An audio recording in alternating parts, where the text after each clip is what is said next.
चाहे तो दरवाजे हमेशा खुले हैं। शुक्रिया बातचीत के लिए इंद्रजीत जी।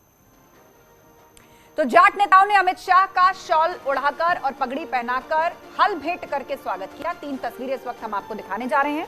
इस मुलाकात के दौरान धर्मेंद्र प्रधान, संजीव बालियान भी मौजूद रहे। इस दौरान अमित शाह ने यह भी कहा कि हमारी सरकार ने 3 जाट राज्यपाल दिए हैं। जाट समुदाय ने हमारा हमेशा समर्थन किया है। मुलाकात के दौरान जाट आरक्षण करने को लेकर भी उन्होंने बात कही। दरअसल पश्चिमी यूपी में जाटों की आबादी 17% है। करीब 120 सीटों पर इस वोट बैंक का असर बताया जाता है। ऐसे में वोटिंग से पहले अमित शाह जाट समुदाय को साधने की बड़ी कोशिश में लगे हैं। आपको बता दें कि पश्चिमी यूपी में पहले चरण में 10 फरवरी को मतदान होगा। बात ये पॉइंट कुछ मीटिंग के अंदर के जो बाहर नहीं बता सकते। माहौल सद्भावनापूर्ण वातावरण में, आत्मीय वातावरण में बातचीत हुई है। दोनों तरफ से संवाद हुआ है और आखिर में सबने उम्मीद जताई है कि पूरा समाज भारतीय जनता पार्टी के साथ रहेगा। हमारी उम्मीद है, सबने आश्वासन दिया है। मैं समझता हूं कि आज की इस मीटिंग के बाद में जरूर एक मैसेज आएगा कि केंद्रीय गृह मंत्री ने अगर उनसे कोई वादा किया है तो वे निश्चित तौर पर सोचेंगे। जो उनका आक्रोश था किसान आंदोलन को लेकर, मैं समझता हूं कि उसमें निश्चित तौर पर कमी आएगी। गृह मंत्री जी ने हमें आरक्षण का भी भरोसा दिया है और हमारी मांग सुरक्षा, विकास और सारी चीजें हमारे प्रदेश में लागू हो रही हैं। हमें बीजेपी की सरकार चाहिए, हम बीजेपी के साथ हैं। बागपत और शामली क्षेत्र की है, उन्होंने भुगतान को रोका हुआ है। उस पे उन्होंने कहा कि शीघ्रता से समाधान होगा और गन्ना उत्पादक किसान कभी भी अपने को असहाय महसूस नहीं करेगा। समय से भुगतान होगा और समय आगे आएगा तो रेट भी बढ़ाने का उन्होंने भरोसा दिया है।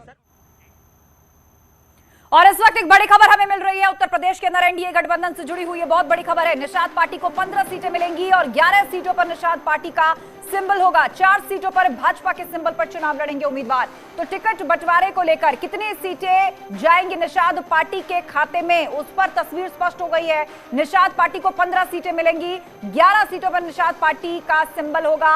अपने ही सिंबल पर चुनाव लड़ेंगे कैंडिडेट। तो 4 सीटों पर भाजपा के सिंबल पर उम्मीदवार लड़ेंगे। निषाद पार्टी जो कि गठबंधन में है भाजपा के साथ, एनडीए का हिस्सा है, उसको 15 सीटें मिलेंगी। उत्तर प्रदेश के विधानसभा चुनाव में सीट बंटवारे को लेकर अभी तक जो पसुपेश बनी हुई थी वो स्थिति साफ हो गई है। 15 सीटें निषाद पार्टी को मिलने जा रही है। 11 सीटों पर निषाद पार्टी का सिंबल होगा, जबकि 4 सीटों पर भाजपा के सिंबल पर उम्मीदवार चुनाव लड़ेंगे। इस वक्त की बड़ी खबर,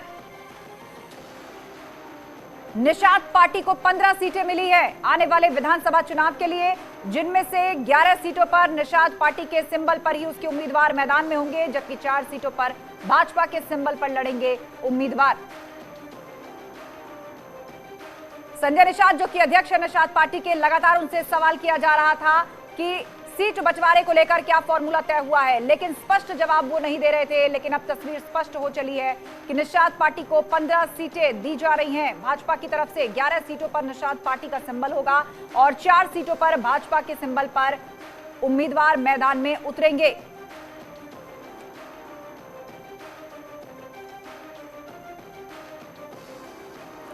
तो एनडीए गठबंधन से जुड़ी हुई ये बड़ी खबर, 15 सीटों पर चुनाव लड़ेगी निषाद पार्टी, 11 पर अपने सिंबल पर उम्मीदवार उतारेगी और 4 सीटों पर भाजपा के सिंबल पर कैंडिडेट्स उतरेंगे।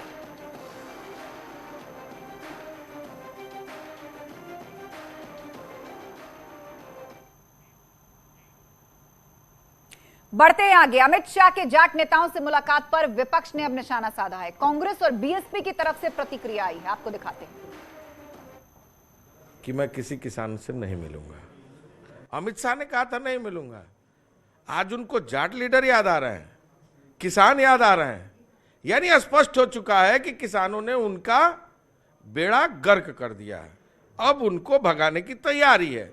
और किसान कहते थे कि वो हमसे कोई नाराज नहीं है, तो काहे की बैठक बुला रहे हैं।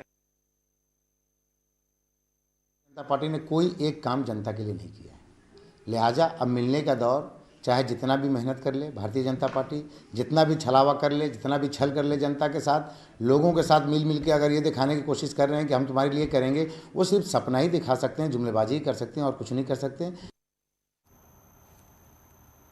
इस सब के बीच भाजपा कल से एक बार फिर से चुनावी जनसंपर्क अभियान शुरू करने जा रही है। केंद्रीय गृह मंत्री अमित शाह, पार्टी के राष्ट्रीय अध्यक्ष जेपी नड्डा समेत सीएम योगी आदित्यनाथ एक बार फिर से कई जगह डोर टू डोर कैंपेन करते हुए नजर आएंगे। अमित शाह 27 जनवरी को मथुरा और गौतम बुद्ध नगर में जनसंपर्क अभियान करेंगे, तो 29 जनवरी को मुजफ्फरनगर और सहारनपुर और 31 जनवरी को रामपुर और संभल में प्रचार करेंगे।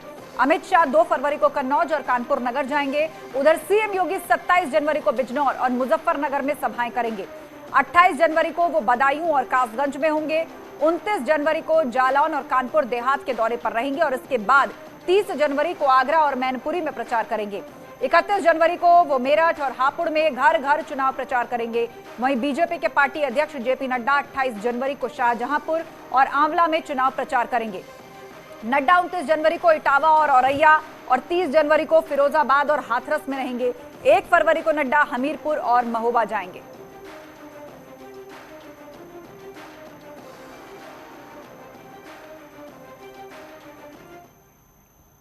और फिलहाल वक्त हो गया एक ब्रेक का, जल्द होंगे हाजिर, कहीं मत